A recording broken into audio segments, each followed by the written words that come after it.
Hey, everybody. Welcome to the latest episode of The Rock Experience with Mike Brunn. On this episode, we're going to take a look back at not one, but two classic Bon Jovi albums, Slippery When Wet and New Jersey. We'll go track by track, and we'll also compare it to some of the albums that came out during those years.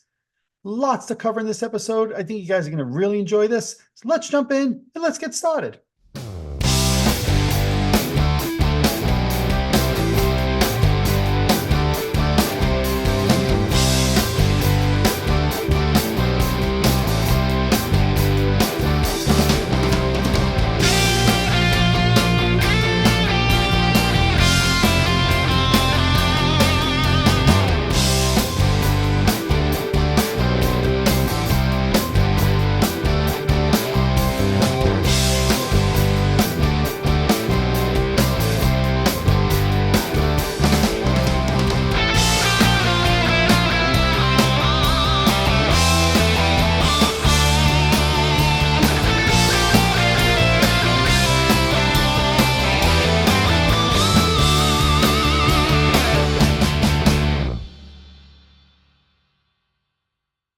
Hey, everybody. Welcome to the latest episode of The Rock Experience with Mike Brunn. Today, on this episode, I'm excited to have back with me my bloody Mr. Vincent LaRussa. How you doing, bloody? I'm good. I'm chewing some peanuts like a little like a raccoon this morning. Like a raccoon. Oh, so you've graduated from squirrel to raccoon? Is that what it is? I don't even know who raccoons like peanuts. I don't know Peanuts, either. peanuts. What am I gonna do with peanuts? Oh, Anyways, man. Oh, okay.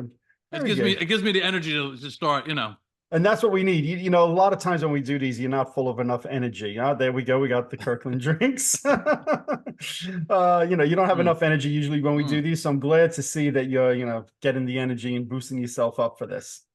Yeah. Are we talking about the Rock and Roll Hall of Fame? Oh no, that's for another day. That's for another day. That's for another day. We've actually done a few Rock and Roll Hall of Fame episodes, though. Yes. So, no, we figured we would revisit Bon Jovi, since what I'm calling this is the Bon Jovi month, since they're having the documentary come out in about a week, I think, at this point, right? Thank You and Good Night is coming out. And we figured we'd take a look back at a few of their records. Last week we did the debut Bon Jovi album. And I think, having revisited that, I think you became, like I'll say, a little bit a greater appreciation for that album, maybe than you remembered having. Am I right in saying that? Oh yeah, you're definitely right in saying that. I was like pleasantly surprised. I don't know if surprised or just to get intimate with the record again. I was quite surprised on how much I really enjoyed the first record. Right. And it's not like you didn't have it, not like you had to listen to it, but it's been a few years for you probably since you listened to that one. At least. Whereas today we're going to do a double shot, as they like to say, and we're going to do a look back at both Slippery When Wet and New Jersey, two albums that I know you have for years held near and dear to your heart, right? Both of them? Absolutely. Yeah.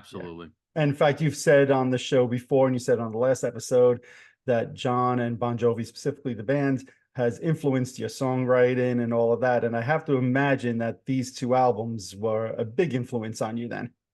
Absolutely. And I think if you remember when we were listening to this stuff when we were in our youth, we were two youths. One of the things I know we commented on the time was how much we enjoyed the harmony vocals with Richie Sambora. I think, if you really think about a lot of the metal bands, and even though Bon Jovi was not really a metal band, they certainly have some metal-ish kind of song. And I mean, there's some stuff on these records that I will kind of comment on that I think are more metal. But one of the things, if you think about like Motley Crue, Def Leppard, Dokken, a lot of these bands, what they kind of didn't have, because they all had those gang choruses and all that stuff, but the individuality of like a member, like you never really heard Nikki Sixx harmonizing with, with I will Vince say Neil. I think Def Leppard had that. Yeah, but that was more not individual. Okay. Like when those Def Leppard harmony vocals, Mutt Lange produced. Like if you ever listen to the backing vocals, especially on the later Bryan Adams records, they're very kind of reminiscent of the Def Leppard, which are more still of the. But I don't remember where you just hear Phil Collin and Joe Gotcha. Elliott Okay. together. You see what I'm Right. True. saying? True. Right. Right. So right. So Right. Def Leppard has like the whole group of guys Yeah. singing, harmonizing. Yeah. Whereas you're saying Bon Jovi is John and Richie, and you could hear the two distinct voices between the two of them. And trading off, Now I understand. Okay, because I'm like, wait, hold on. Def Leppard is known for their harmonies. What are you oh yeah, talking yeah. about? That's why I wanted to be clear on that. Okay. Yes. On a song, and I'm not trying to jump ahead, but like on a Mm-hmm. song like "I'll Be There for You," Mm-hmm. where John sings a line and then Richie sings a line Right. by himself, like kind of a countering thing. That's the Sure. kind of thing that Gotcha. was Yes. kind of made them a little bit more unique, shall I say? And those were the type of things that I kind of focused on when we were younger, and then as I started writing songs and learning about harmony, and really I always say the Beatles were the one who really taught me harmony. Mm-hmm. And what I tried to do was not try to sing the lead vocal parts, try and listen to, and I always encourage anybody who I've ever worked with, singers and whatnot, because a lot of singers can sing very well, but they can't sing harmony. They don't Right. hear it. And I always try to get them to turn it around and try to forget about the lead vocal, try and singing the harmony part. So I don't want to Mm. go off on a music lesson here, but Right. you said about my influence in that, and that's Right. why people may roll their eyes at the Bon Jovi as a major influence, but they really were, and they wrote great pop songs, Yeah. pop, rock, metal, whatever you want to call it. So I was challenging you with the harmony thing at first because I didn't understand the point you were trying to make. But now I'm going to sit here and try to think, and I'll do it, when the show is Hmm. over. Is there any other band from the 70s, 80s, 90s that I listened to where not that they trade off lead vocals like Paul Stanley, Gene Simmons do, but where the second guy, the Richie Sambora, if you will, is doing that harmony vocal on his own, and it's not that gang vocal like you said. Well, I'm hard pressed to think of another one from I this, mean, especially from the 80s and 90s. even like in Eagles, the Eagles, their backing vocals, unbelievably incredible Right. harmonies, but it was normally, if Don Henley was singing, then you had Jesus, what's Glenn it? Fry, let's just Glenn say. Fly. I was Mhm. gonna say Don Felder, but he's a guitar. Then did you But say you Glenn have Fly? no, did I say Fly? It sounded like I you meant said Fry. fly. I got a little peanut debris in my mouth though. Okay. Yeah, but yeah, I mean, I'm sure there is another one. I'm not saying Bon Right. Jovi's totally unique, No. but when we were listening to the Rats, like I said, the Def Leppards, the Scorpions, you name it, Right. I really feel like, they created this chemistry, the two of Mhm. them. And also remember, and again, I'm jumping ahead, that whole, M plug thing was really started by Bon Yes. Jovi, whether you want to say it was MTV created it, but Right. they were like the first ones to kind of break down. They did Living on a Prayer, they did that acoustic version, and I think that's kind of started that whole thing, and Yep. and it created a whole, series of shows that MTV did on Plug, which were wonderful. That is true. Look, I think over the years, especially in the 80s and into the 90s, Bon Jovi got a lot of flack, right? Because they were seen as, like, I'll say, the hair metal band, if you will. But there's clearly a lot of talent in the band, whether it's Tico as a Well, drummer, I think is a great drummer. Richie is a great guitarist.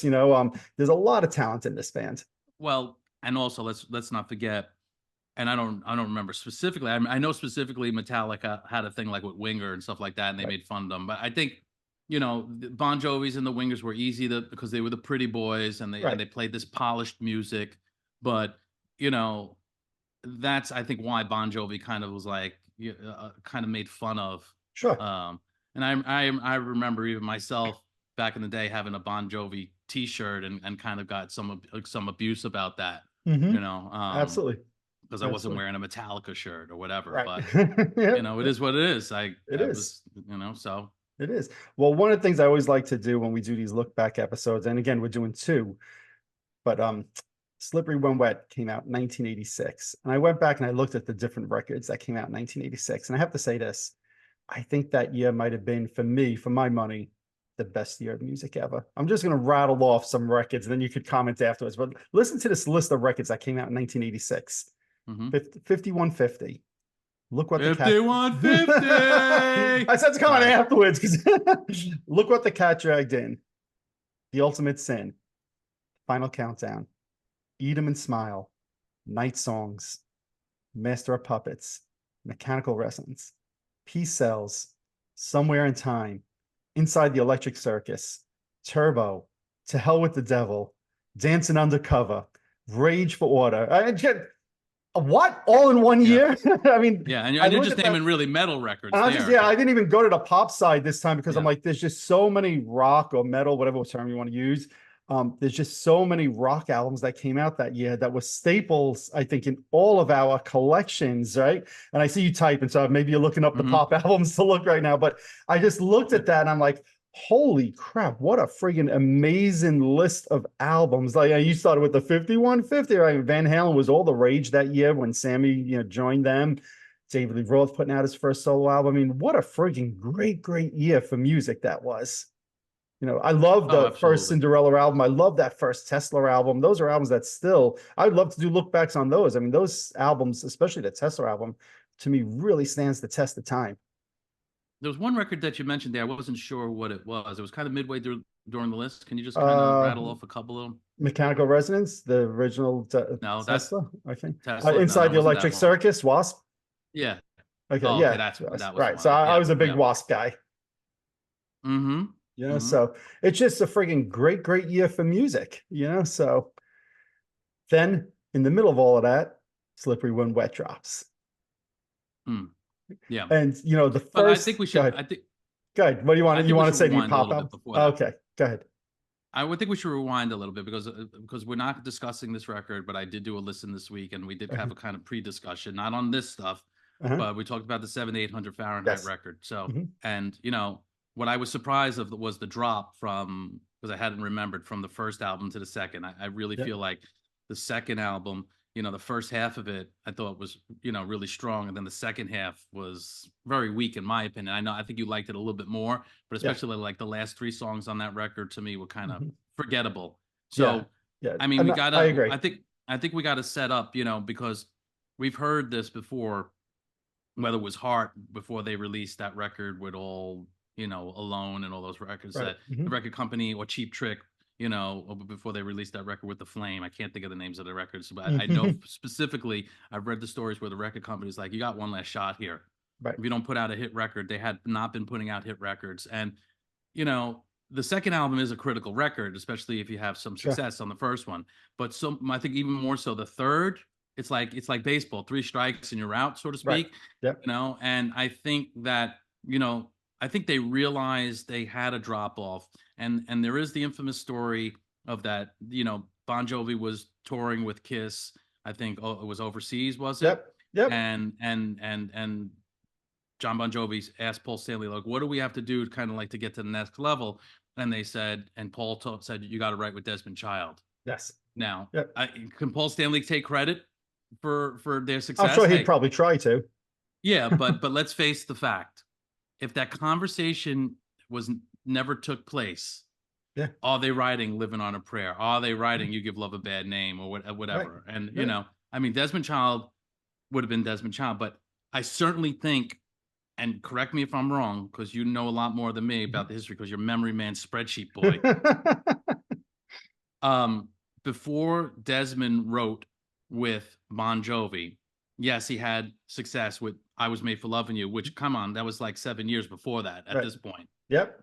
what kind of success did he have from that Yeah. point to Bon Jovi? Yeah. Then when he did the thing with Bon Jovi, he exploded.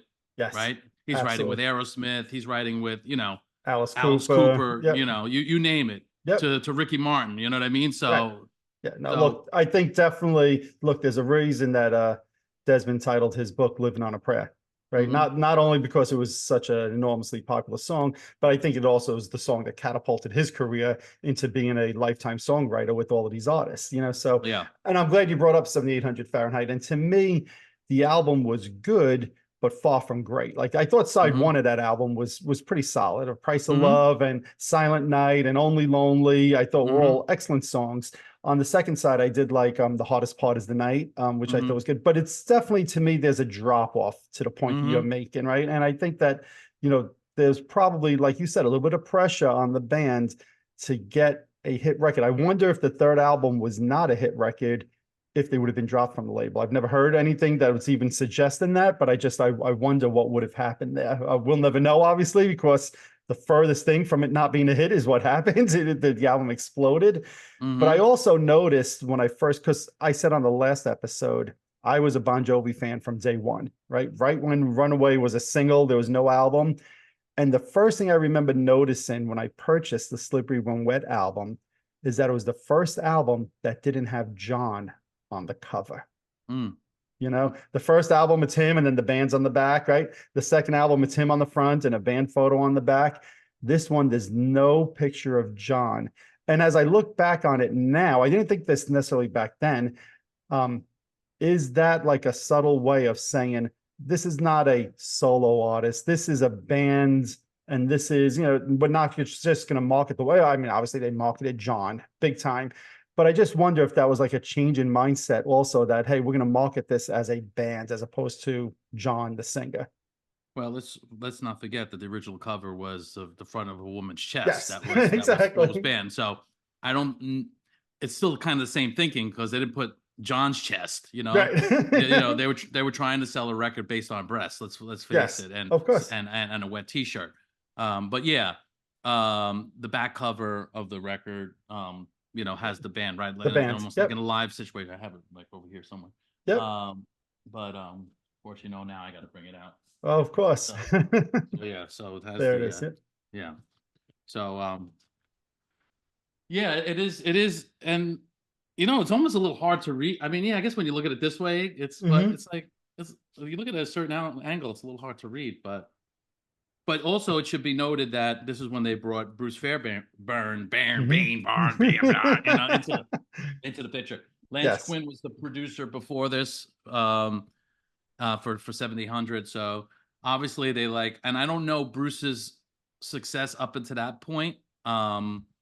So it's not like they brought in Eddie Kramer at that point, Right. but I could be wrong. I'm actually going to look up Bruce's, his what kind of credits he had Yep. before. So while you're doing that, let me ask you, which album cover do you like better?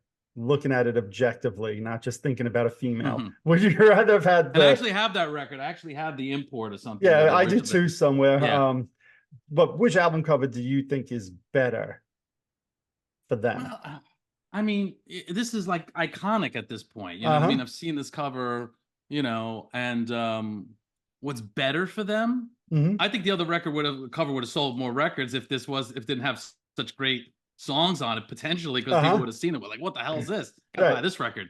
I mean, it's no secret to you that I bought, One Spit in the Great White Album because I looked at the cover. I was like, ooh, attractive female. I had no idea. Remember, I used to buy records because I liked the album cover. Yes. And I was pleasantly surprised, and then just bought their whole back catalog. Right. But I mean, I think that, just based on marketing and selling that other cover would do better.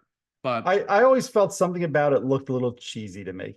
Yeah, that's what I'm saying. That's what I'm saying. It's almost a little hard to read when I look at it. No, not this. I'm saying that the female version, to me, there's something about it. It was just like a little cheesy. It's gimmicky. It felt gimmicky. It's trying to get a quick win, Yeah, exactly. I think long term, the cover that they went with is the right choice. Yeah. I should note, because I mentioned about Bruce, that he did produce Loverboy. It looks like, and Crocus, by the way. And Crocus, which you should know. I should have known since I was a member of Crocus. Yeah. Oh man, that's great. That's great. So yeah, but yeah, obviously Bon Jovi's the thing that kind of launched him into Aerosmith land and everything else. So and Kiss later on, as we know. Yeah. Yeah. So should we jump in and start going through song by song? Sure. And I'll always say this, my ratings can always change. You're not allowed to change a rating ever again in your lifetime. Well, like I said, I feel this was it when I listened to it at the time. And it's based on the particular record, not comparing it to the best Beatles record. But I'll say this. If you would change in a rating, you're not going to go from an 8 to a 4. Maybe you go from an 8 to a 7, an 8 to an 8.5, or something like that. It's not going to be a drastic change, right? I mean, these things are always very subjective. But why don't we start then? And look, I want to say this for people maybe watching one of these look back episodes for the first time. We always say this: a 10 is perfection. A 0 is, my God, I won't even listen to 10 seconds of this song ever again. 5 is average. There's nothing wrong with the five. Five is Mm-hmm. average. When you get to sevens, eights, nines, you're starting to talk about your upper echelon songs, right? And just where they fall in that echelon. So with that on the table, I'm going to let you start off. And I don't know, this is going to be another interesting one because I know you like both of these albums, but I have a feeling, again, we're going to have some difference of opinions. So Mm-hmm. I'm going to let you start with the leadoff track, which I'll just say is Let It Rock. I know there's that whole Pink Flamingos keyboard thing. We could talk about them together. I'm not rating Pink Flamingos separately. So Mm-hmm. anybody's like, you left out the opening song. Yes, I know that keyboard thing's called Pink Flamingos. Let It Rock. But it's not. It's not listed. It is in like the credits in the sleeve on the inside somewhere. It does mention it. I always remember seeing it somewhere in there. But we're gonna just start with Let It Rock, and we'll consider that keyboard introduction. If I remember right, it was like the bottom right hand corner. I mean, it's decades since I've looked at this. I'm looking for that. Maybe like in the songwriting, or like where they have the different section, like with the credits from the songwriting. Hmm. It's somewhere in there, but it's Yeah. been 20, 30 years since I've looked at that inside sleeve. Yeah. I mean, it's not on where you see the, Let It Rock. It doesn't say, No, no, it was at the end somewhere. I think like usually they have like the credits of like the publishing credits. Yeah, I'm looking at rage, social disease, never say goodbye while in the streets. I don't see it in where it says the publishing credits. No, No. well, I thought it was in there somewhere. Maybe I'm wrong, but I knew from very early on that keyboard thing was called Pink Flamingos, to the point of when I recorded the concert when we saw him on that tour. The first song I put on my cassette was Pink Flamingos. Hmm. Okay. Yeah, I'm looking for it, but I don't see it. I'm reading very quickly. Yeah, of course. To be fair. Okay. You're reading very quickly, and the viewers are saying, "Will you come on?" And and it should be noted that Bob Rock was the engineer on this, who Yes, went on to obviously to become a monster producer and the absolutely, Metallica Black album. So absolutely. So, all right, Let It Rock, first song on the album. I'm going to let you go first here. I'd love to hear your thoughts, your rating. What do you think of this song? um what I have a fond memory. You remember this? Yes, the jump, playing the drums. Dun, dun, dun, dun, Uh-huh. the papa. And I used to love you used to come down to the basement and try to play that. And you're like, Yeah. wow, this is like the most difficult drum thing I've ever heard. Yes. Like, what's he doing? Yeah. And I Uh-huh. remember even like when I was starting to play, like I had trouble, and that was a really cool, as a young drummer trying to learn how to play, Mhm. trying to disconnect, what your arm and your Right. foot is doing. Yep. Uh, but yeah, Let It Rock. I think this is a slightly above average song. I Okay. gave this a 5.3 rating. There's Mhm. nothing wrong with the song. It kind of plods along, it's got the chanting, whoa, whoa, whoa, Uh-huh. it's got a great feel. Um, I like the guitar solo a lot. I loved the one thing I'm going to say on the onset of this, and I know I mentioned this. I love Tico Torres's drumming.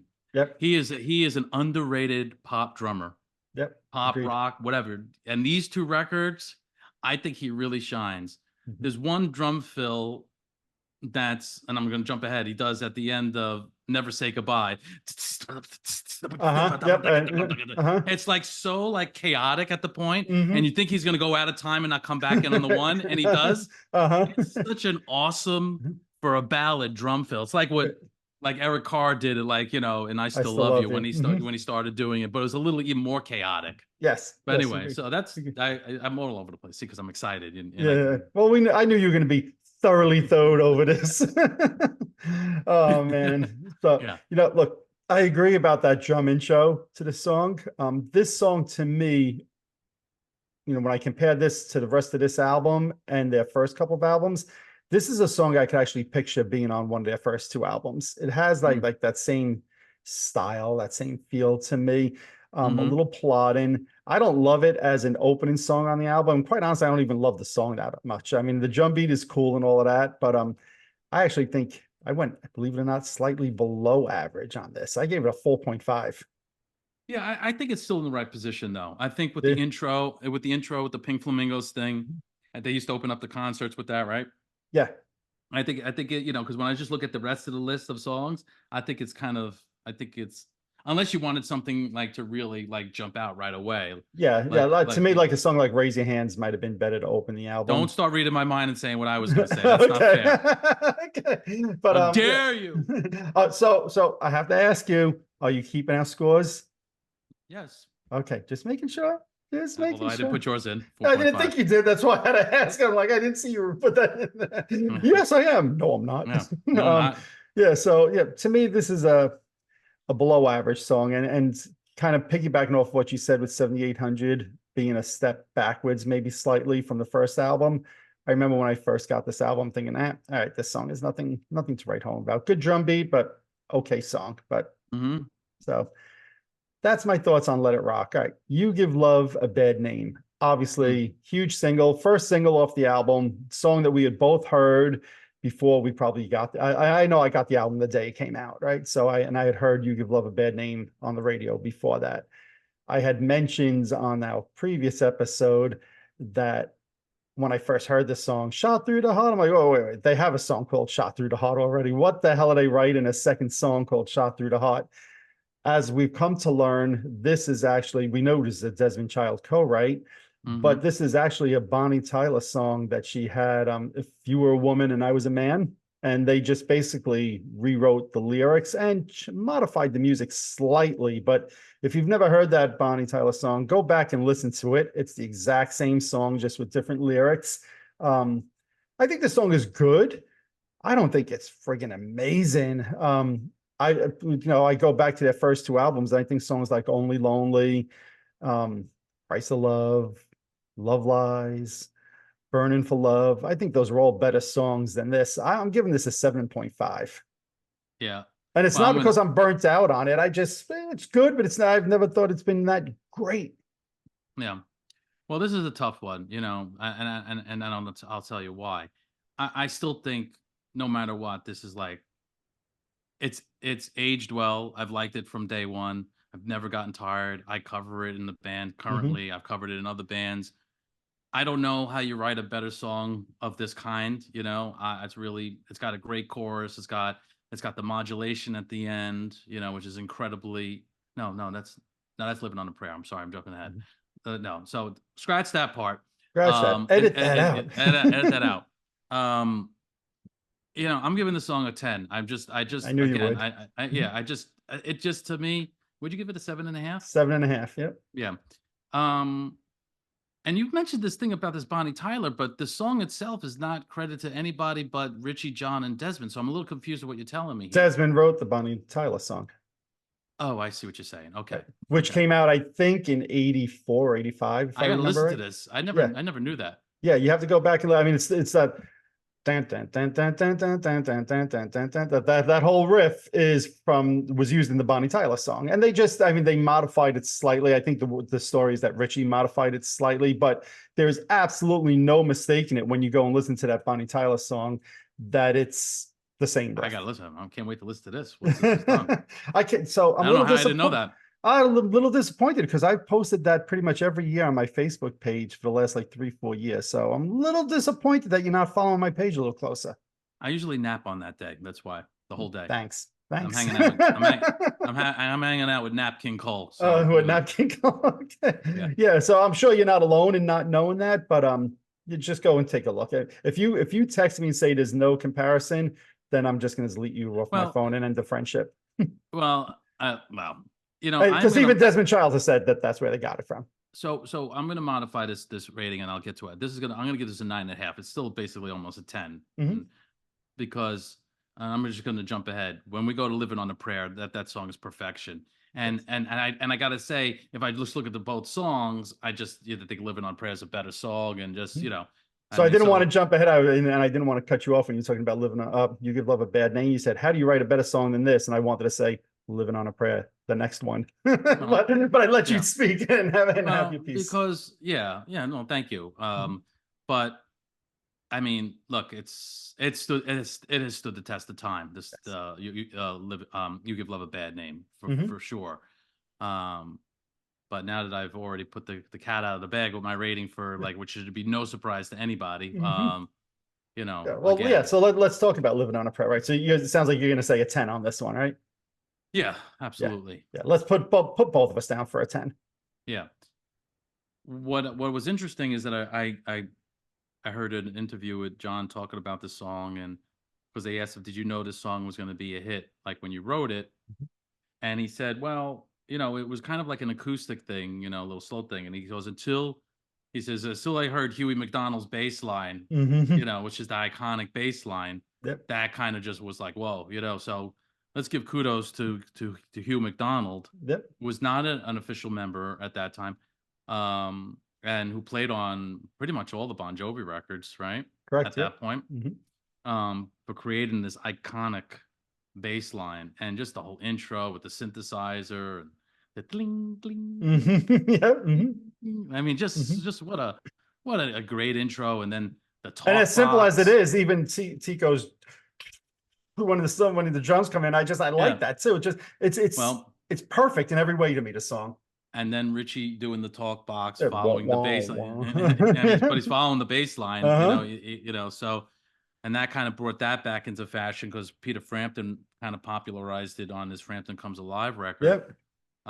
So yeah, this song is just, I never get tired of hearing this song. It's just, and I think it's billions of streams. It's like one of the number one Yep. stream songs ever, on Spotify, and I think there's a good reason for that. You Yeah. know.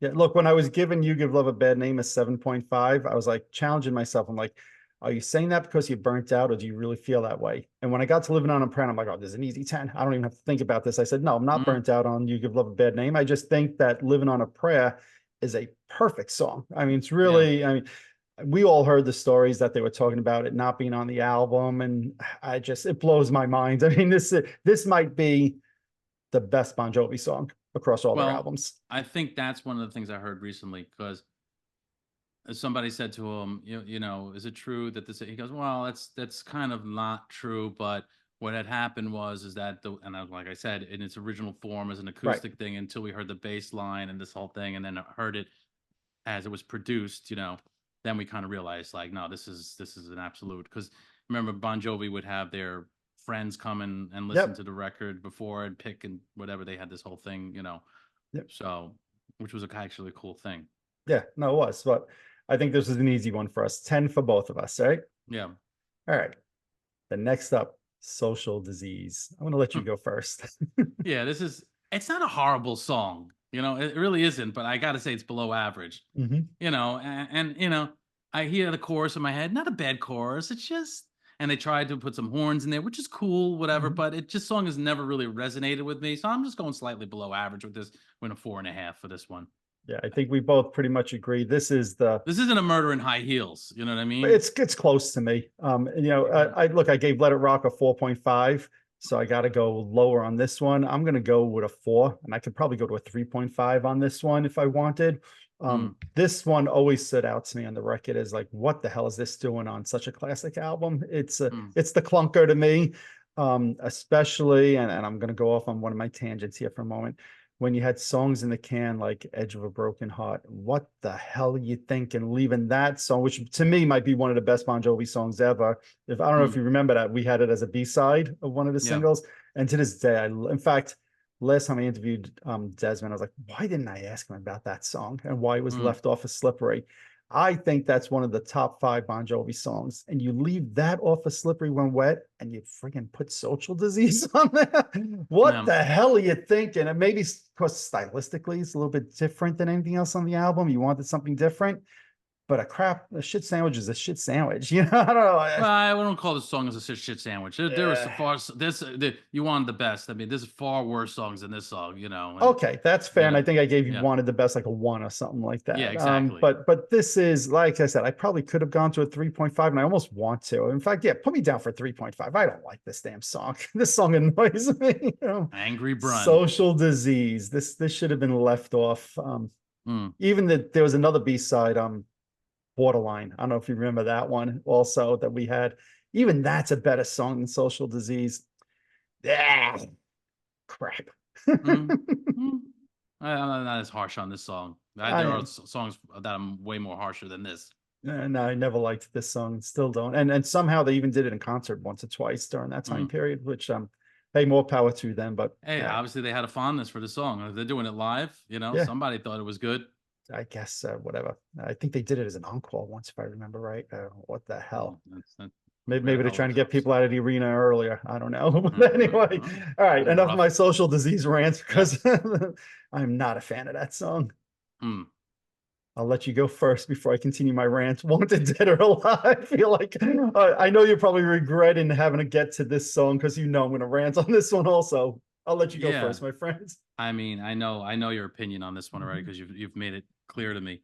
I Yes. mean, again, I think this is a great song. I know this divides a lot of people. A lot of people don't like this song, and I'm it. I mean, a lot of people do, Hmm. but I just don't understand. It kind of in a ways defined somewhat of a genre.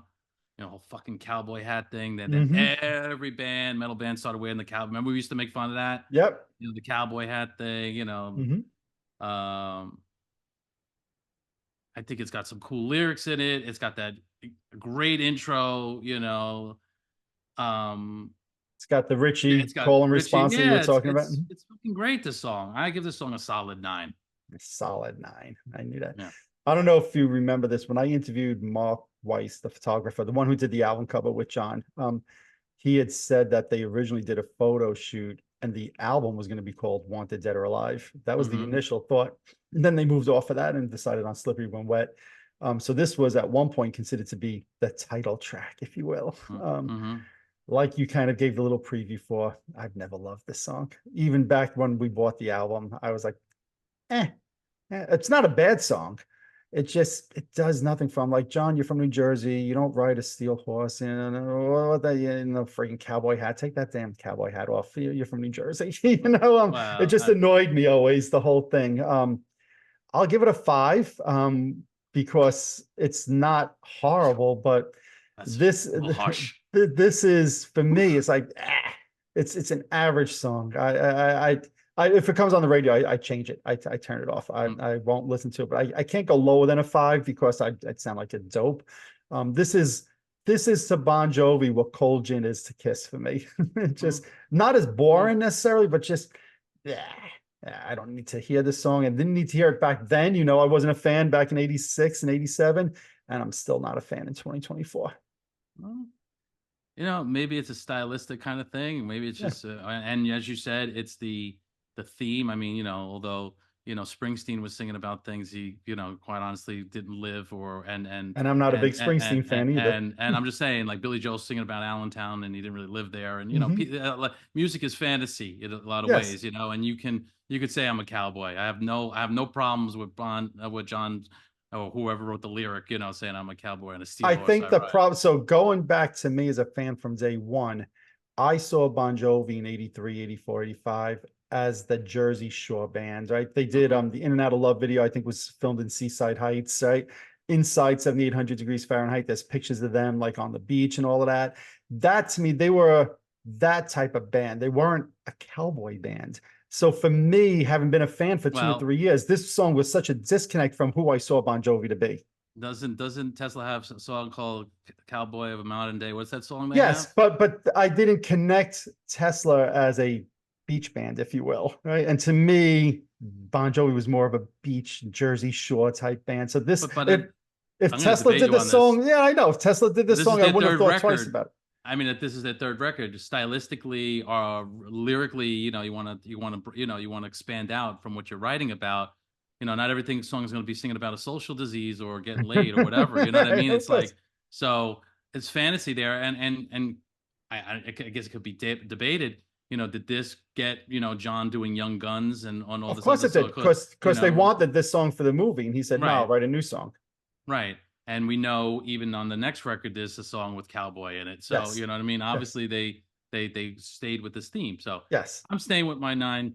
I As I knew respect you your, would. I respect your 5 and not agree with it, but Mhm. this was no surprise to me. Of course. And it's no surprise to Yeah. anybody who's known me for the last 30, 40 years, whatever it is. Yeah. So for me, as we get ready to flip the album over to side B, side A, this album, while it has 2 all-time classics, well, I guess 3 classics, right? You Give a Bad Name, Living on a Prayer, and Wanted Dead or Alive. For Mm. me personally, it's not a great side of an album. It kind of continues with the 7,800 degree Fahrenheit of being good, Um, but far from great. Even though there's, I mean, friggin' Living on a Prayer, there's nothing like Living on a Prayer on their first two albums, right? But for me, song for song, side A, this album is not amazing. but we're gonna discover something on the second side, and I'm not gonna give it away yet. We'll just keep it at that. Yeah, don't give it away, give it away, Give it give it away, give it away. away now. So let's flip the album over and let's go to Raise Your Hands, the first Hmm. song on side two. And I said I thought this is the song that should start the album. Uh-huh. It's a song they did in concert for many years. It's a good, upbeat, fun, catchy song. This is the types of stuff I like from Bon Jovi. Get rid of that damn cowboy song. Give me Raise Your Hands. Give me that type of fun. Bon Jovi's about having fun. This is a good song, solid song, great way to start side B. I'm going to go with an 8 on this one. Hmm. Well, this is one of those songs, like I was saying, if the opening riff is kind of very metal-esque. It's Yes. not really pop, Mhm. It's not Jesse's Girl, Right. Right. I mean, it's Um, produced with a little bit of pop sounds to it, if you will. But yeah, I mean, if you crunched up the sound on this, yeah, it could be a heavy metal type riff. yeah. Um, I gave it slightly lower. I gave it a 7.5. You Yep. gave it an 8, right? I So gave I it an think 8. it's a Yep. great song. Got Yep. great chorus. I like the how they come out of the chorus. I love the whole backing vocals. The whole thing at the end. Where they go through all the cities and Yep. all that. Hmm. Yeah, it's okay. Yeah, I don't mind It's that. good for a fade. It's good for a fade. Yeah. Yep. Yep. No, to me, this is always a fun song. I like Hey, this. real New Jersey. I Phoenix. like it. I have no Hmm. problems with this at all. Hmm. I'm sticking with my 8. Notice I rated it actually higher than You Give Love a Bad Name. If I was to listen to this album, I would play Raise Your Hands over You Give Love a Bad Name every day of the week. Yeah. So Oh, that's okay. me. All right, next one, Without Love. I'll let you go first here, my friend. I think it was a great song. I gave this a 6.5. Mhm. I could probably move on this one. This is one of those movable. Maybe I could bring this to a 7. Yeah.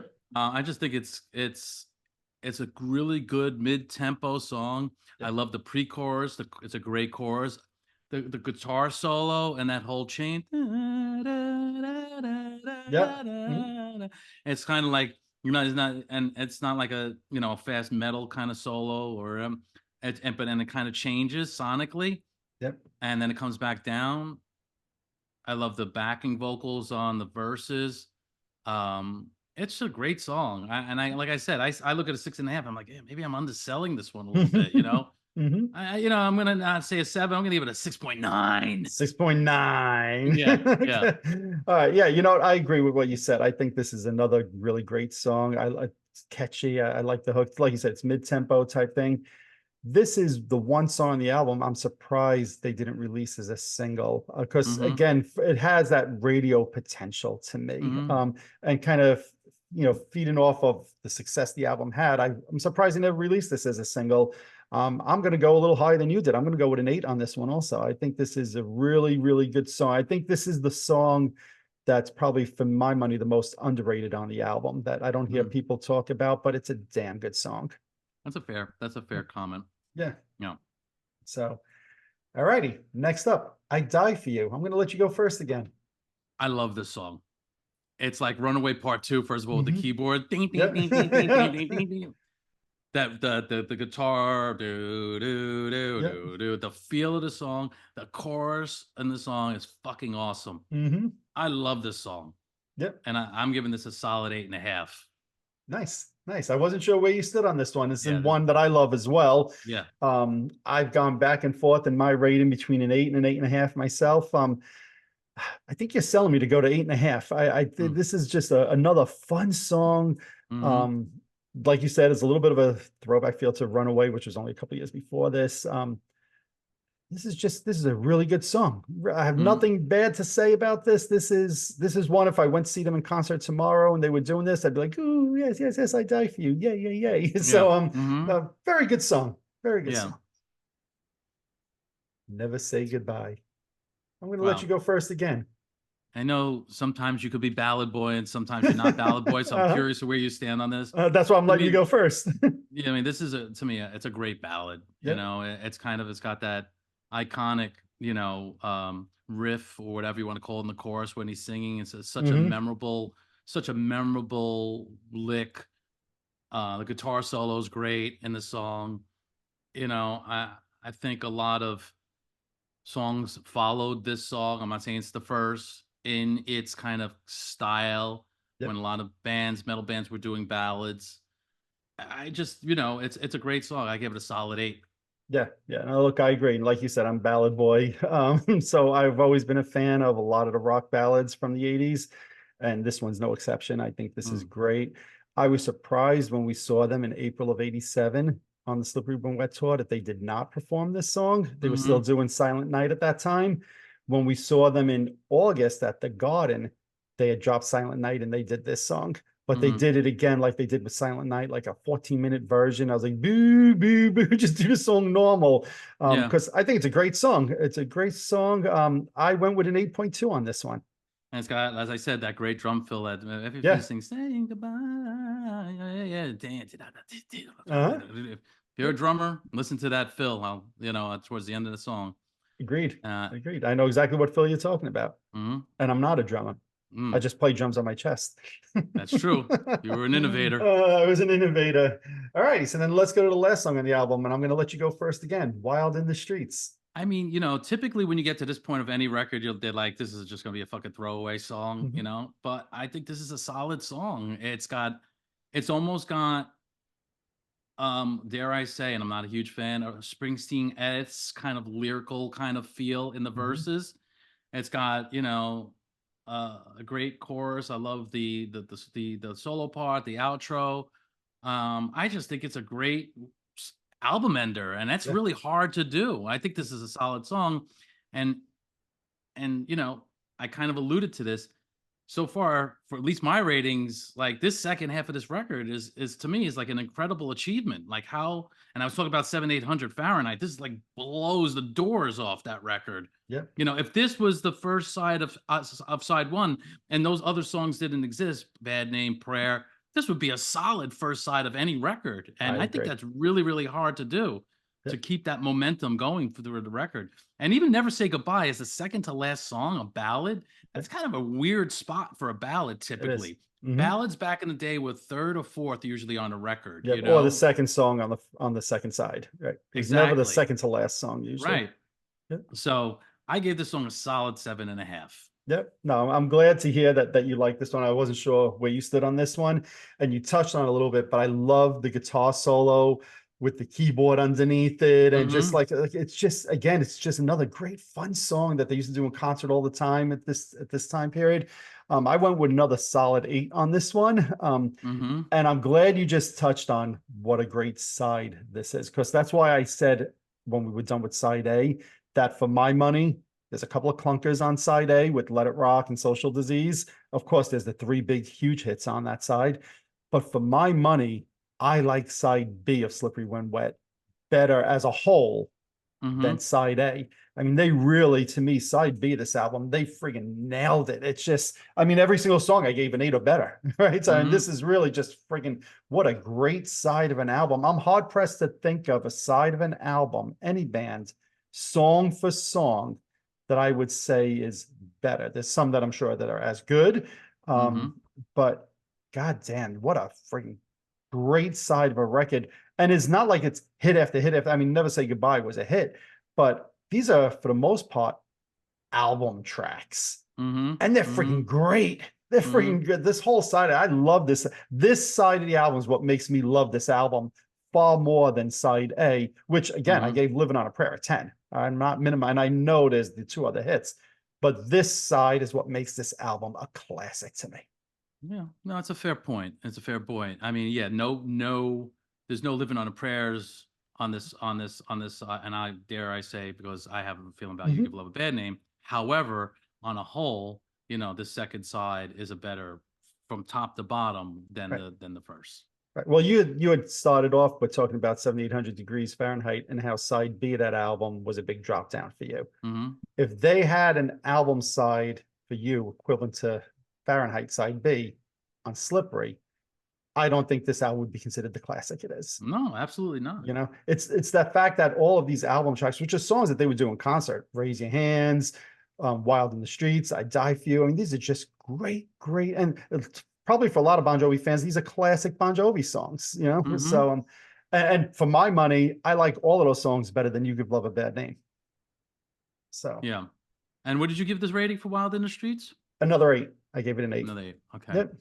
Yeah. So to me, every song on side B is an 8 or greater. So what was my overall and what's your overall rating of the record?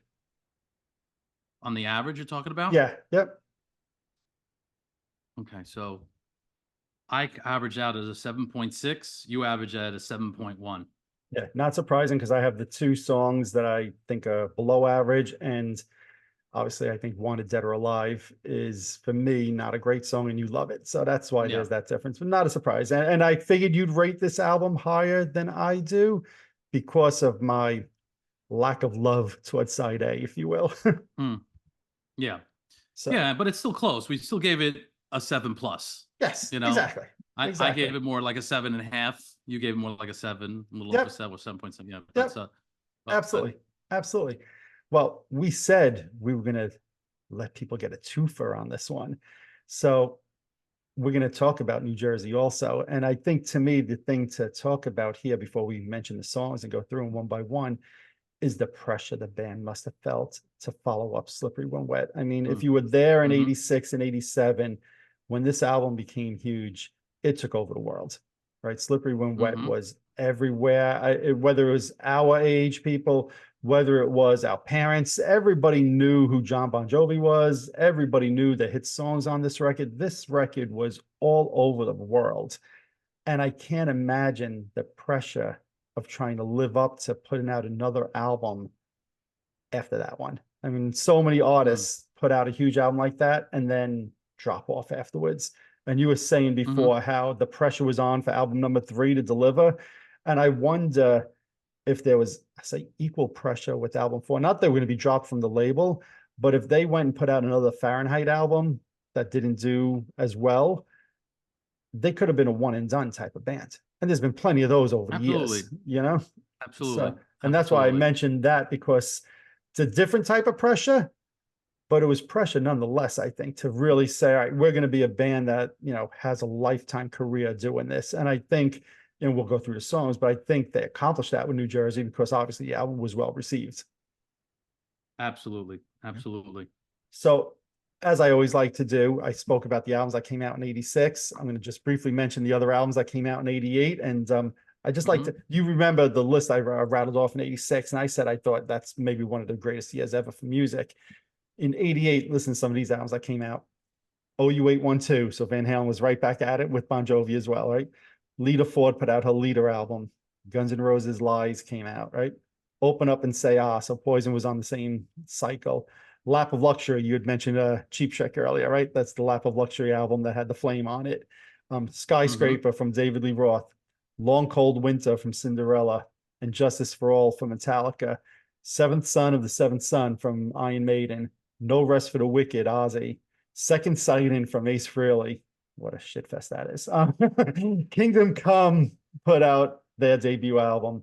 Of course, U2 had Rattle and Hum, which was huge that year. Winger's debut, and one of my favorite albums of the year, the Kicks Blow My Fuse album, right? So to me, a very solid group of albums. For my money, not as good as those 86 albums, but still a very solid group of albums. And again, I like to kind of paint that picture because these are the albums that New Jersey was up against that year and competing for MTV play and airplay and things like that. And out of that group of albums, as I round them off, does any of them stand out in your mind? Like, oh yeah, I really love that album. Um, there's a bunch of them. Hmm. I figured Also, I Long want to Cold mention, Winter was one yeah, that I'm you also loved. George Michael's Fate was Yes, actually another one. yes. Um, of that of not of the metal. Hmm. Richard Marx's, I think, debut album was the same year. Yep. Did you mention "Open Up and Say How" by Yes, I Poison? did. Yep. Okay. Um, I guess the one that stands out probably the most is going to be Def Leppard's Hysteria. But that came out in That was '87, 87. That was right? 87. Yeah. Yeah. So I didn't But it mention was that. bigger in '88. But it was bigger in Yes. '88 because it kind of came out Yes. really And I'm glad slow, you're that bringing that record. up. Yes, you're right. I'm glad that you bring Yeah, that right because they had yeah. released So Woman as the lead single, which what the hell are they thinking with that? yeah, And then the yeah, album did take off in 88. You're absolutely right. yeah. I mean, that's the record that stands out to me, you know, that really, I Yeah, mean, no, that's when fair. I I'm so glad see, you brought that up. Yes. yeah, when I see that, because I do, I always loved Cinderella, you know, that record Long Cold Winter, which I really like a lot, you Hmm. know, those are the type of records at some point, I think there's some of those type of records to discuss of kind Yep. of the, what was going on too with some of these other bands who were trying to do something a little bit different. Yes. Um, and like I said earlier about the Cheap Trick thing and so it was a good year. I mean, any of these years in the 80s were great years. Yeah. I Yeah. love seeing these posts on Facebook. This was this week in 1982. This was and Hmm. I'm like, everyone's a classic. Right. It's like not one fucking dud. You know what I mean? Yeah. It's like Yeah. it's incredible. It really is truly It is. incredible. And that's why I like to kind of rattle off this list of records that were coming out because, again, I'll say it again, it was what a freaking great time for music, you know? So Bon Hmm. Jovi has pressure to follow up their huge hit album, Slippery When Wet, but they also have the pressure of just the music scene in general, is that there's just so much Hmm. great music coming out. And if you don't put out another good album, they'll just move on and they'll play, finish what you started from Van Halen, or they'll play Just Like Paradise from David Lee Roth. There's plenty of material to pull from, to play on MTV and play. It's not like, oh, we've got to play the new Bon Jovi because there's Well, not think about today, there's not a lot of rock music, right? Back then you had plenty to choose from. I mean, just quickly mentioning because you know because you mentioned the record, Skyscraper, right? Yep, Yeah, I mean, you talk about a drop off from that first exactly. David Lee Roth record. I mean, I remember we got that record, and I was really disappointed in that record. Yes, agreed. You know, from was the first track wasn't Just Like Paradise, but I That was the knew first when once single. I heard that song, Mm-hmm. yeah, but I knew as soon as we heard that, I'm like, where the hell's Billy Sheehan? This is Right. not. And then we Yep. come to find, you know, what was going on there. Yep. But anyways, I don't want to go off on the David Lee Roth thing, but you mentioned that record and the pressure. I'm sure Yeah. even David Lee Roth at the time, he had a very successful record. And I think we known obviously, um, Van Halen did 5150, and then they did OU 812. Yep. Eat 'em and Smile, Skyscraper. You know, Van Mhm. Halen obviously won that battle. You know what I Yes, mean? By agreed. far. Agreed. And You that's what know, I love. And I know we're a so little off topic here. When people always say that Sammy ruined Van Halen, right? And they like yeah. David Lee Roth better. I always say, well, what albums do you like better? Do you like the Van Halen albums in the 80s with Sammy, or do you like Dave's solo albums better? And 9 out of 10 people usually say I like the Van Halen albums better. Yet Right. somehow those same Yeah. people think that if Dave was in Van Halen, that it would have been better with Dave. I don't get it. Now, maybe you just think his lyrics would have made those songs better. I don't know, I don't know. but I I don't don't know. know. But Can't really say. Can't really no, say. no. But that's a good thing. Good comparison is that Dave dropped off with his next album, Skyscraper, Hmm. and again, if that was Bon Jovi and they dropped off with this fourth album for them, I think would be. I don't think we'd be gearing up for a Thank You and Goodbye documentary in a week if this album Right. dropped off. Right. I think then they would Yeah. have been. They would have still been around, but they wouldn't have been held in such high esteem as they are 40 years later. That's just my opinion. Hmm. Right. So I agree. we'll go through the songs, we'll go through the album, and I'll have a few things to say about some of the songs on this album. But Hmm. you can't underestimate the importance of the success of this album for their career in my mind. In a lot of ways, this is the album that made them the lifetime, career rock stars that they are. Absolutely. Yeah. So Absolutely. let's start the record. I'm going to let you go first. First song, first side, Lay Your Hands on Me. Go ahead. What are you It's thinking? kind of like Let It Rock Part Two for me. You know, I Mm-hmm. think it's. I mean, if you think about it, it's almost like tempo wise, whatever. You know, kind of very simple. I'm not simple. Similar. I'm sorry. And the kind of it kind of plods. You know what I mean? Yep. It's got a it's got a solid chorus. There's nothing wrong with this song. I give it a like a 5.3. You know, Mm-hmm. on this one, I That's think very it's a funny. little bit above average, and And you gave Let I It think Rock a it's a 5.5, right? yeah. I had them both at kind of a five. I just Yep. changed this one to a 5.3. I Yeah. could go either way. Mhm. The point two is really it's the same to me. Mhm. You know, Well, I I'm kind of feel laughing. like it's like I'm laughing because you ready? Lay Your Hands on yeah Me for me, 4.3. And I gave Let It Rock 4.5. It's the yeah. So exact same yeah thought process, right? yeah And the reason I give this one the 0.2 lower because I agree with you. They're both the similar type songs. Oh, everything you're saying, I'm just laughing to myself. I'm like, oh my God, you're taking the words right out of my mouth.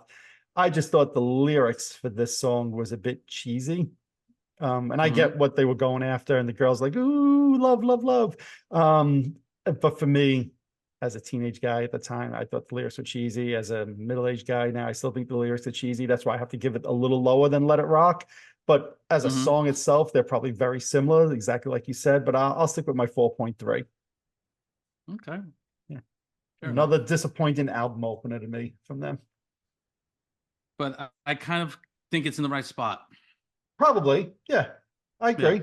I agree. Based Whereas on the rest of the tracks. yes, basically the last album, I thought you could have started it with Raise Your Hands if you wanted to.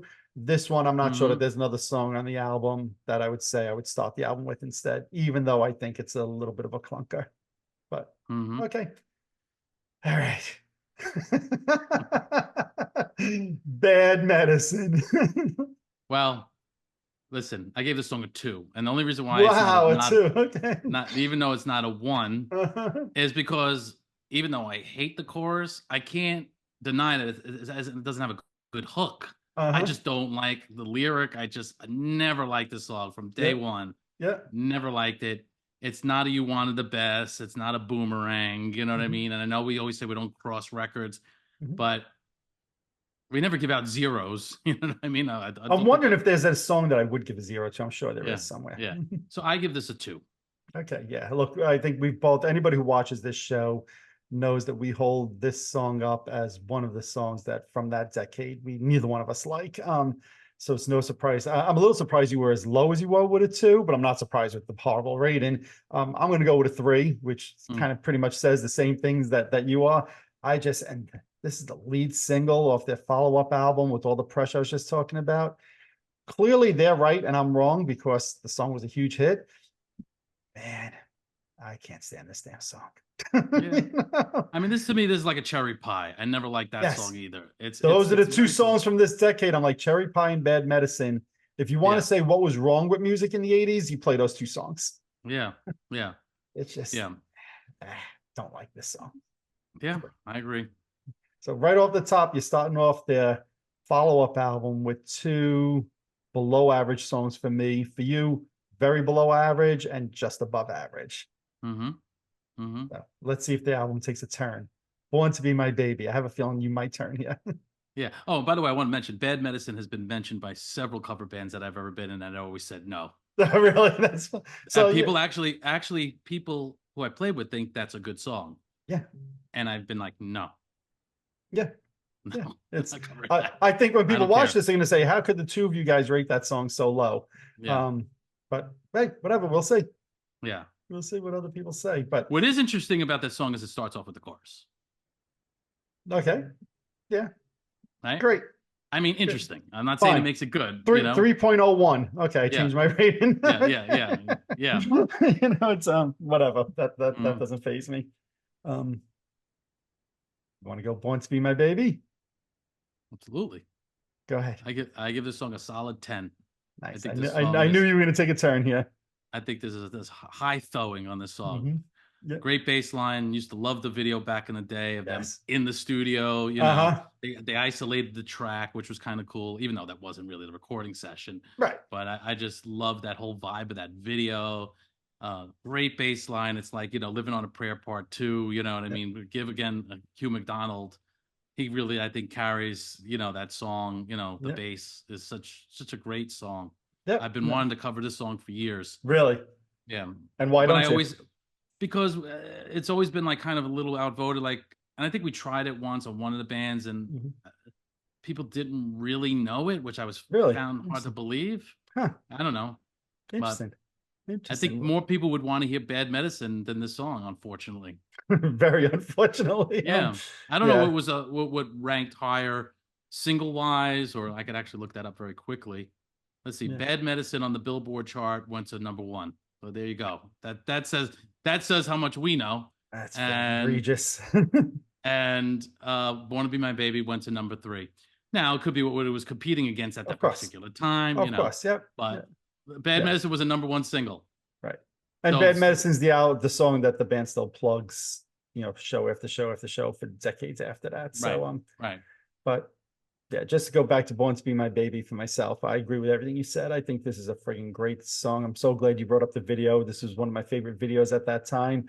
I'm gonna go with a 9.5 on this. If I gave Living on a Prayer a 10, this is just a tiny smidge less than that, but still an absolute great song. I'll go with a 9.5 on this. Yeah. And to be fair, like I said, I do it as individual. I'm not Yep. looking at Living on a Prayer, and I gave that a 10, and this is a 10 too. Well, I think they're both 10s. Yeah, look at I can't argue with you on 9.5 or a 10, but we're splitting hairs at that point, So Exactly. it's just Exactly. it's again, this is what I like about Bon Jovi. This is just a fun song, catchy, upbeat. That's the Bon Jovi I like. Yeah. So Yeah. all right. Then next up is Living in Sin. You got the ballad on side A, not the second to last song on the album, like you mentioned before. What do you think of this one? This is a song without sexy letters, which I find interesting. Oh, Sorry. that's okay. I remember thinking that was classic back in the day. We're like, ooh, another song, Living in Sin. Yes, yes, yes. No share in Um, this song. this is a great song. This was a great song when they did it live. I just think it's a ballad, but in some ways it doesn't so much feel like a ballad to Mhm. me. It's kind of an interesting song. I love this song. I gave it an 8.5. Okay, nice. Yeah, I wasn't sure where you stood on this one. Hmm. I happen to really like it as well. If you go back to 1988 when this album came out, the song and the lyrics were a bit controversial, Hmm. talking about living in sin and all of that. I so it was not a safe ballad to write, that's for sure, No. and I give them a lot of credit for that. Um, but it could have been a not safe song to write and not be good, but this is good, right? So Hmm. I go not as high as you, but I'm going to give it a 7.5. I think this is a really good song. I remember seeing, I've seen them in concert 8, 9 times over the years, and I always leave a little disappointed. I hate to say that because for me, the Bad Medicines, even the You Give Love a Bad Names, I don't need to hear those songs in concert. And of course, they're going to do them. I understand that. I'd rather hear Living in Sin in concert. And probably about 10 years ago, when my wife dragged me to see them, they did this and a few other like deeper cuts, if you will. And Hmm. I went home that night and I said to my wife, that was the best Bon Jovi concert I ever saw. She's like, well, it was the same. I was like, no, they did totally different songs, So Mm. this is a song, even though I'm giving it a 7.5. If I went to see them and they did this in concert, my toe would friggin' rip through my sneaker, so Well, make sure you wear flip flops just in yes, case. I This way will, you don't have any just in case. shoe issues. No shoe issues. So, all right. Yeah. I think the next song, "Blood on Blood," I'm excited to Blood hear on what you have to bloody. say. Blood on bloody on bloody. I think I know where you're going to go with this, but go ahead, you first, my friend. Okay. I love this song. I think this is a great song. The drums, the feel in this, the lyric, you know, I just I just think this song is just a great track. It's a Mhm. strong non-single track, right? I mean, Yes.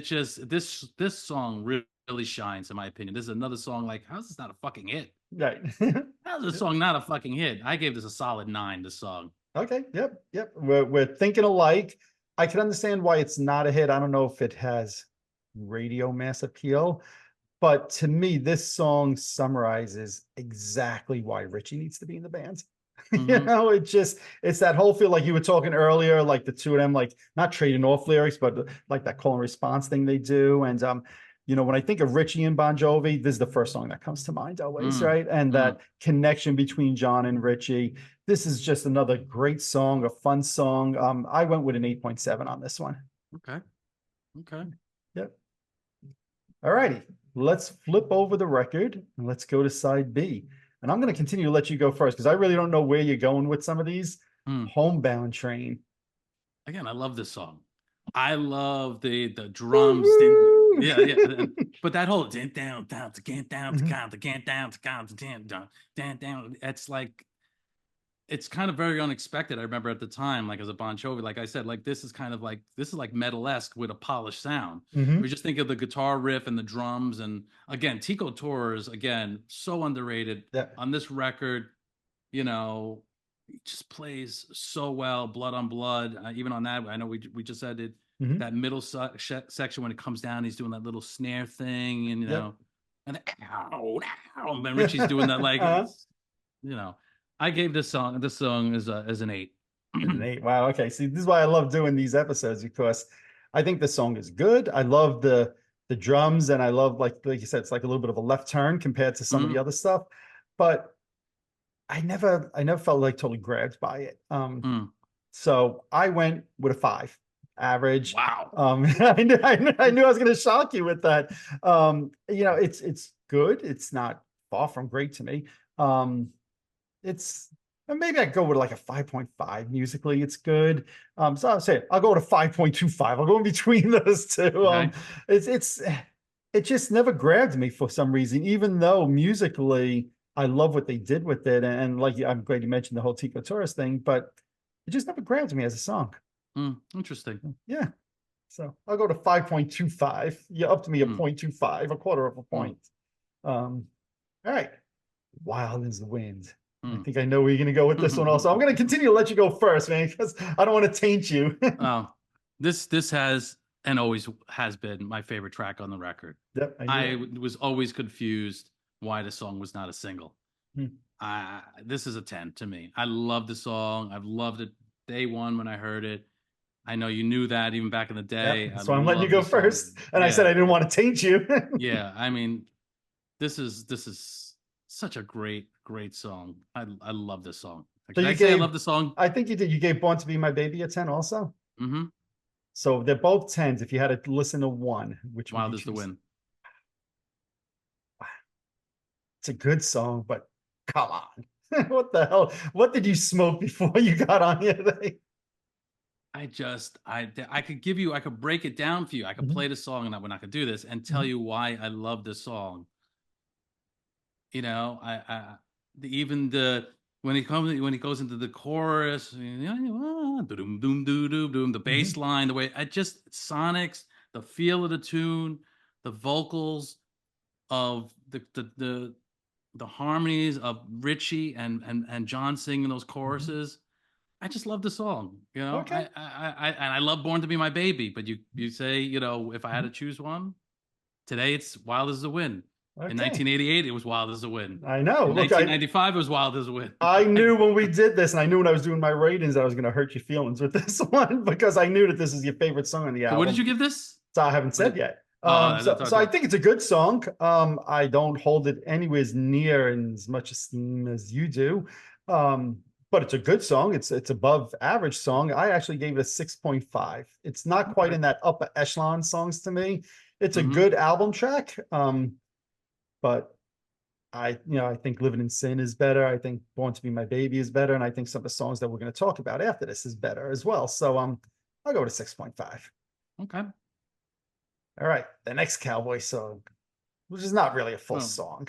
this is a tough rating because it Yeah. isn't a full song, and, Right. and I'm gonna give this a 5 because there's nothing wrong with it. It's Mhm. short, it's sweet, it's got a good hook to it.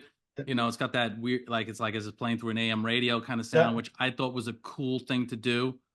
And especially then, the next song comes in with the full sonics. So Yeah. I'm just gonna give it a 5. There's nothing wrong with putting this as a kind of segue. I think it Yeah. was a cool idea. Yeah. I agree with everything you said. I actually went a little higher. I gave it a 6. There was something about this that was always like a little bit fun to me. Hmm. And that's, I think, the intention of this is a segue or something like you said, like that. But it's not a full song. I'll go with a 6. Okay. And then you get to stick to your guns. I don't know where you're Hmm. going to go with this. Go ahead. Another cowboy song Without the steel horse. without the steel horse. Again, I think this is a great song. I've always liked this song. The chorus is great. I mean, that's the thing. And as I say, with Bon Jovi, whether Desmond was writing with them or not, because let's not underestimate what Richie and John did together. Agreed. Um, um, it's got a great chorus. I know Holly Knight got an album, not album, a songwriting credit. Not Sorry. sure what she did Yeah. on this. I gave this an 8.3. Oh, wow. All right. That's higher than I Yeah, thought you were going to go. All right. yeah. So I'm going to disappoint you again. I think it's a good song, above average. It's nowhere near an And 8.3 for I me. think we got the theme of this record. Yeah, really. No I, guessing I'm here. I'm gonna go with a 5.8. This is definitely better than Wanted Dead or Alive for me. Hmm. I could do without the whole cowboy theme, although I just said I like Ride Cowboy Ride, but that's a different thing. The Stick to Your Guns, it's good. It's Hmm. I think it's a better song than Wanted Dead or Alive, like I said, but it's a good album track. It's if I hear it, great, and if I never hear it again, I'm not going to be on my deathbed saying, "Ah, I should have played Stick to Your Guns one more time." This won't be a Yeah. song that I'm thinking about on my deathbed. So Right. that's where I stand on that. Okay. I'll be there for you. I'm gonna continue to let you go first because I'm enjoying Well, this whole difference of opinion that we have on these songs. I mean, it's the kind of never say goodbye for the record in a ways, Mhm. right? And I kind of, I gave it the same rating. I think it's a great ballad. It's I don't got remember what you gave it's Never got Say Goodbye. an 8. Okay. In the second verse where Richie really kind of shines with his vocal, and Yep. John has that great scream at the end. Yes. It's a great song. Like this is a great ballad. I give it a solid 8, just like I gave Never Say Goodbye. I had to actually look. Yep. Yeah. So look, I think this might be the quintessential Bon Jovi ballad to me. Yes, that's my cousin Vinny reference over there. The quintessential. I'm waiting for your lights to start Yeah. flickering in your house. There goes the quintessential, whatever the hell. That's it. Norton. Was it Norton or That's it. something? Oh man, yeah, I don't Got his remember, name. but Yeah. anyway, I think this is great, and I love all the things you said, like the call and response with Richie. I love that. Um, I love that scream that John does towards the end of the song. It's just a great ballad. I'm going to go with a 9.5 on this one. Wow. And it's got this one has the modulation at the end. Yes, it Yeah. does. So, and I've seen them do this, and Richie sings it in concert sometimes, and he friggin' nails it, singing this as well. It's just a good, really good song. Mm-hmm. I'm sticking with my 9.5. Yeah. I'll listen to this over Homebound Train, Wild as the Wind, Ride Cowboy Ride, Stick to Your Guns. I mean, this is no comparison between those songs and this one to me. Wild as the Wind Hmm. is a 10. Yeah. Yeah.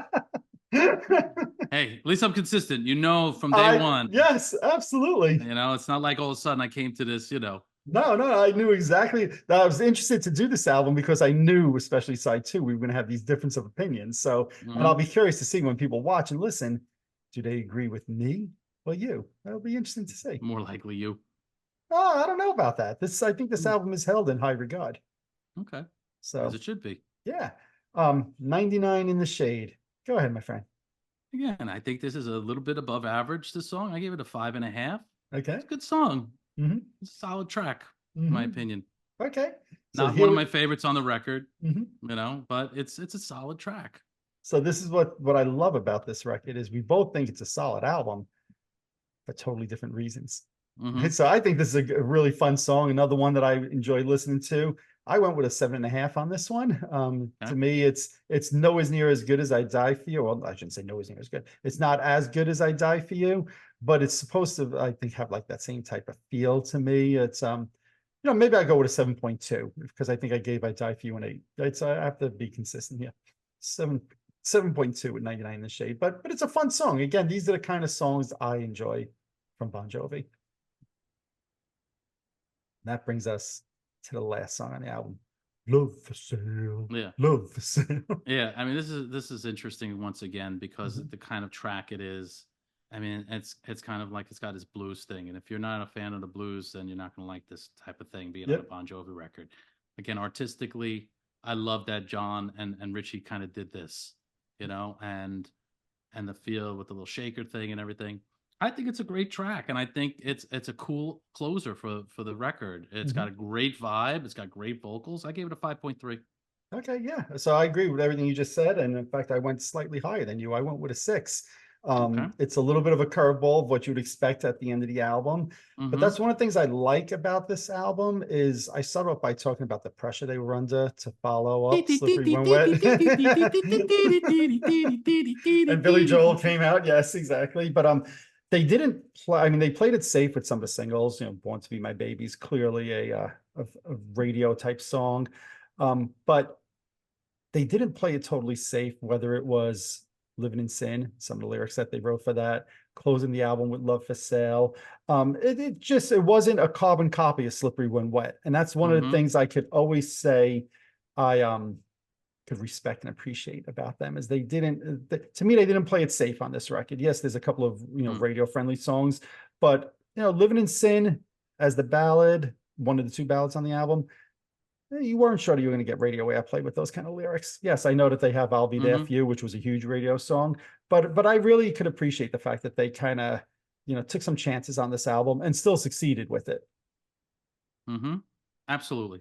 Yep. Absolutely. So where do we stand on our overall ratings on this record? Well, clearly you're going to be higher. I'm a 7. No surprise. 7.0, and you're a 6.6. So again, it's like we're nickel and diming here. But let me tell you something interesting. Go ahead.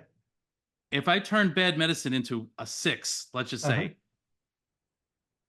now my rating is about a 7.5. Yes. Which is kind of close to what Slippery When Wet was, which was 7.6. That one song ruined this record as far as the rating. But you understand what I'm trying to say. Well, look, when you only have 10 or 11 so when you look songs, at the two, right? Well, there's more songs on this. There's 2 more songs. But I'm saying when you only have like 11, 12 songs on an album and you're averaging, one rating could swing it. Right. So I mean, to me, the ratings are close. Which album do you pick up and listen to if you're going to listen to a Bon Jovi album? I think just because Living on a Prayer's on Slippery, it's going to be Slippery When Wet. And I'm surprised. I thought you'd say New Jersey. So there are songs I love on New Jersey. Don't get me wrong, but I don't have to listen to Ride Cowboy Ride. Certainly don't have to listen to Bad Medicine. Love for Sale. Again, I rated it a little above that, but if I never listened to the song, I wouldn't be upset. Right. So I just think that the Slippery One is still the most iconic Bon Jovi record. It has to be because of those songs on there. Sure. Now, if you're picking one of the 4 sides of the albums to listen to, I know for me it's easy. Side 2 of Slippery When Wet. Which side of a record? You only have 30 minutes to sit down and listen to some music. Then you're going out. Which side do you listen to of which album?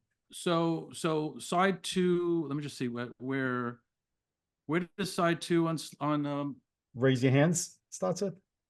On Jersey. Oh, Homebound Train. I think it starts. Homebound Train. Yeah, I think Blood on Blood was the last song on side A. Blood on Bloody. Bloody on Bloody.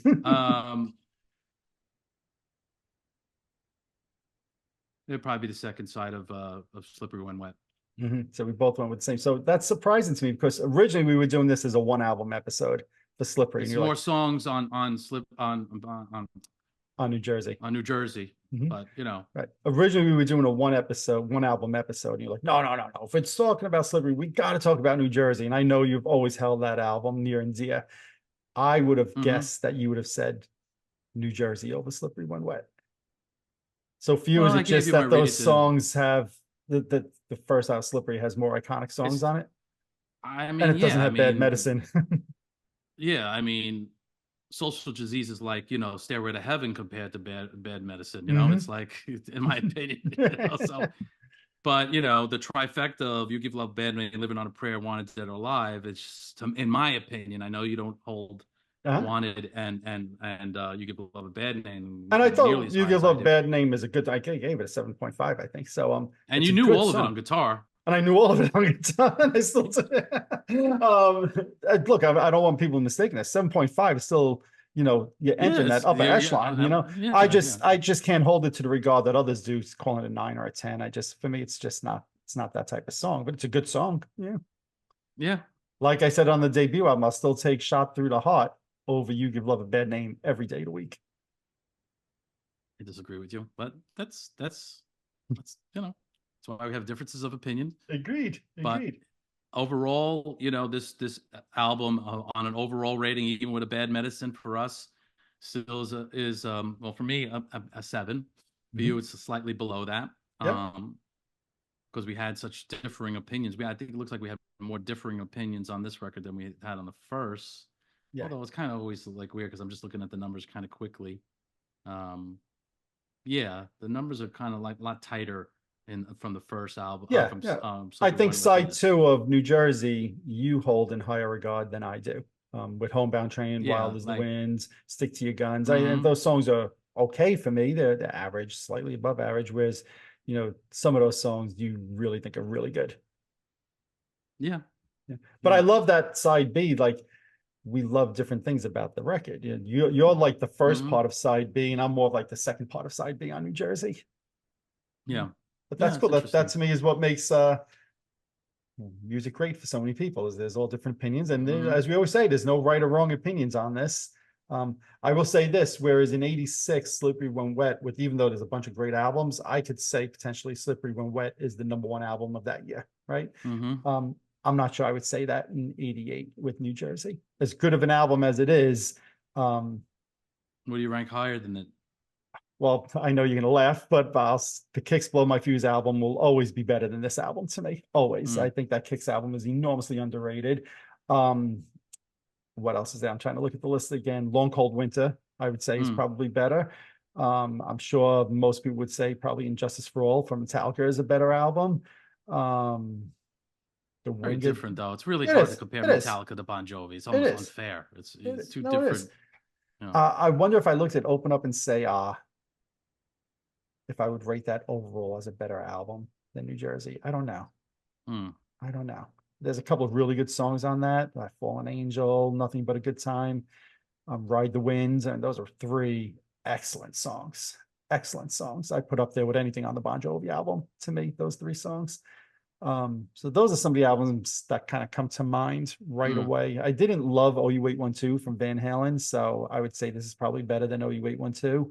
Um, We yeah, did a those are rating my on that, didn't we? At one point, I think I rated that yeah, record we higher we than you did. spoke we spoke about when they put out the box set last year of all of Yeah. the Sammy Hagar Van Halen albums, and yeah, I was never a big fan of OU812. Mm. Interesting. Yeah, but what about for you? We just rattled off some of those albums. Is there any of those that I guess you say Long Cold Winter, right? That's what we said when we started off. Yeah, and you know, and I had to go and listen to the whole album again. Yeah. I haven't in years, you Mhm. know. You know, the thing about this record, it's interesting. You know, it some records, even though it might not be the strongest or that your favorite, it brings you back to a time in your Yeah. life.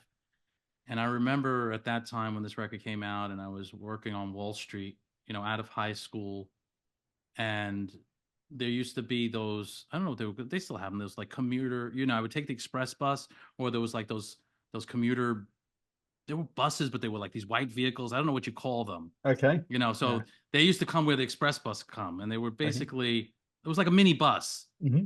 And I remember having this song. I have vivid memories of I've had this record and listening to this. Mm. It's just Yeah. like you have a certain fondness for a time in your life. You know, I And just well, I finished do high remember school when we and saw them at Giant Stadium on this tour also together. yeah, So yeah, that was a fun show. It was with Skid Row. Billy Squire, I think, played in that show as well. yeah, That was a fun yeah. show. Which was ironically the last time I ever saw Bon Jovi, and being such Really? an influence, Wow. I never really. that's yeah. I don't remember ever seeing them after that. Huh. Yeah, I did I've not never. know that.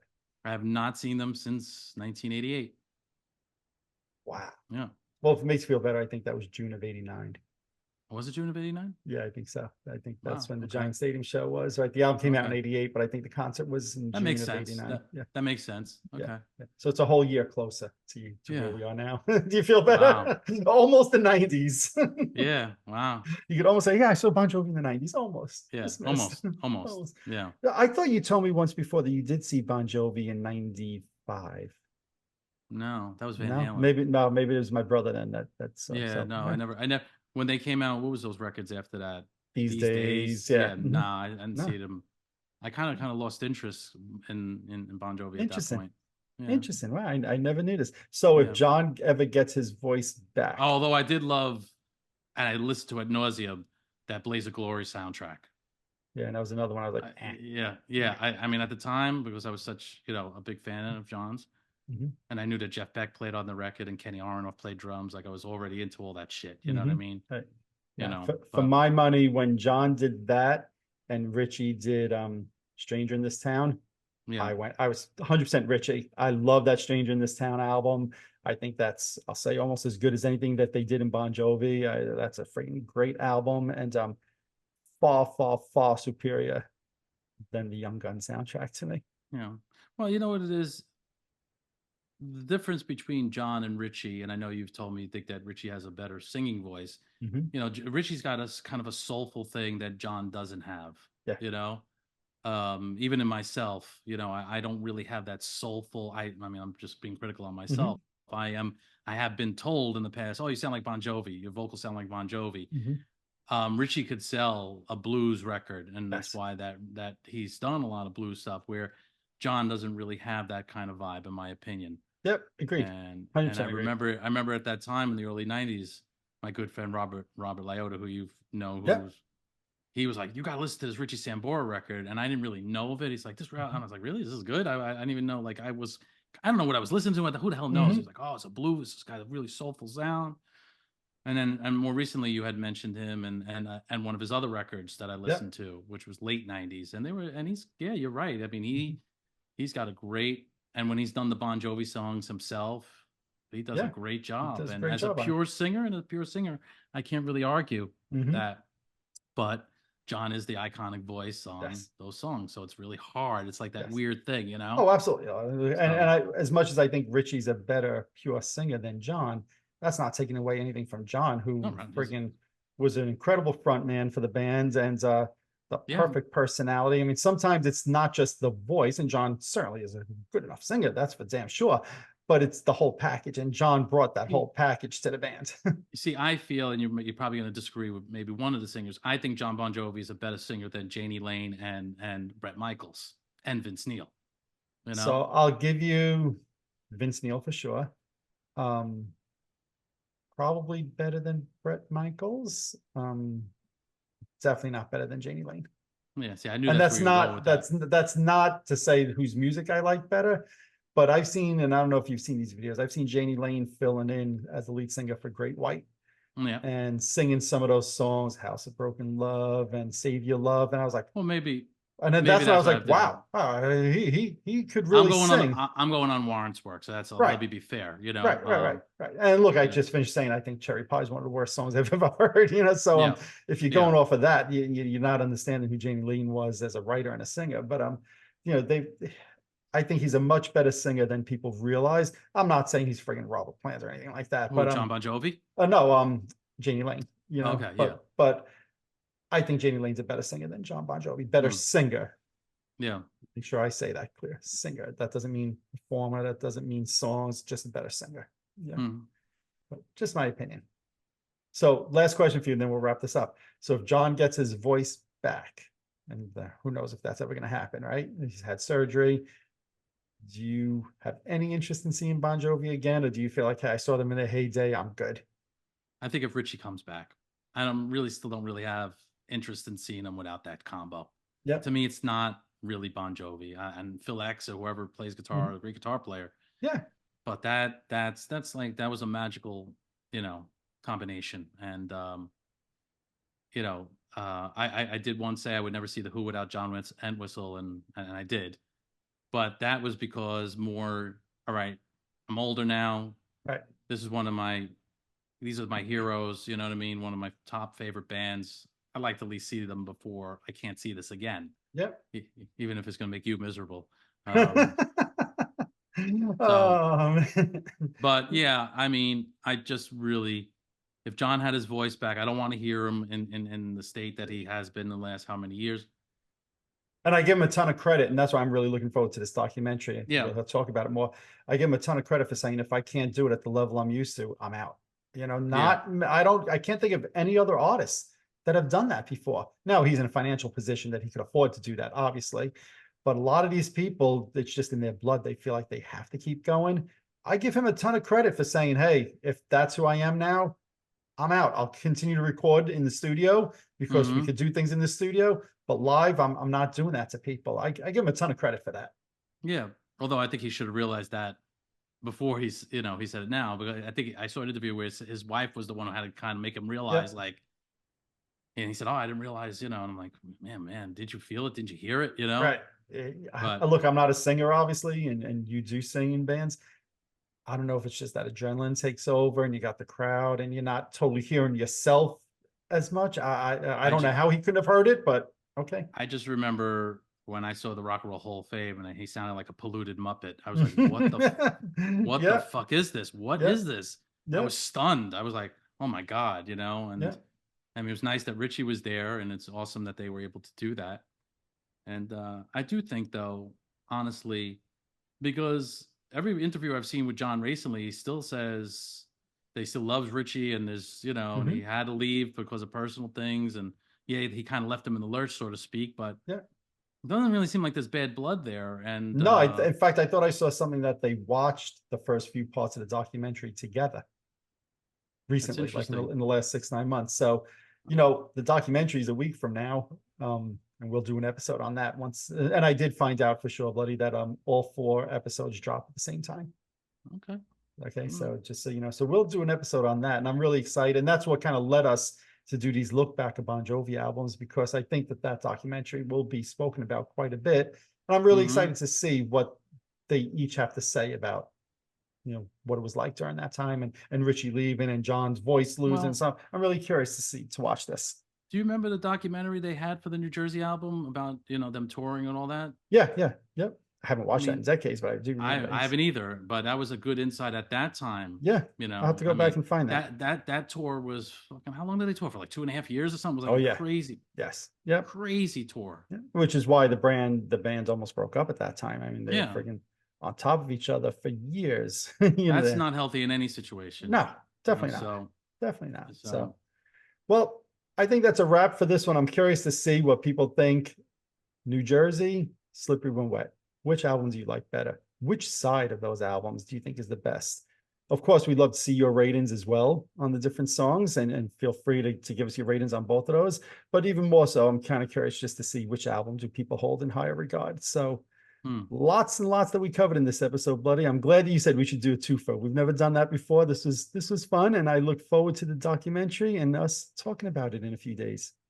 I feel the same way. I'm really looking forward for the documentary. On that note, I like it. Notice how I don't. There you go. I like it. I wait. He's not doing but you're not doing the thumbs out. Oh, yeah. Okay. All right.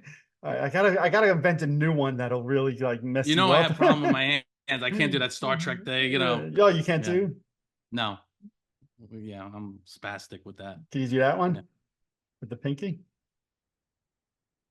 Like in a polluted kind of. No, you're not doing it. See, this is going this one. Like, can you do it? You're like, yeah, look, I'm doing it. You hold it up one finger. All righty. On that note, everybody, thanks as always for watching. Let us know if you could do that with your hands. I'm kind of curious if Vinny's the only one that can't do it. Exactly. We'll talk to you guys really soon. Thanks everybody for watching. Take care. All righty. There you have it. We look forward to reading and seeing your thoughts and your comments and your ratings on each of the songs on these 2 classic Bon Jovi albums. We also look forward to seeing which of the 2 albums do you like better, Slippery When Wet or New Jersey. There's really no wrong answers here, but we'd love to see and read what you have to say. If you're watching this on YouTube, hit that subscribe button below. If you're listening to one of my podcasts, subscribe over there as well. Also, head on over to Facebook and follow my page, The Rock Experience with Mike Brunn, where each and every day we talk about all the rock and roll music that you love. You could also follow me on Instagram and Twitter as well. That's it for this episode. Thanks for watching. Thanks for listening. See you all next time.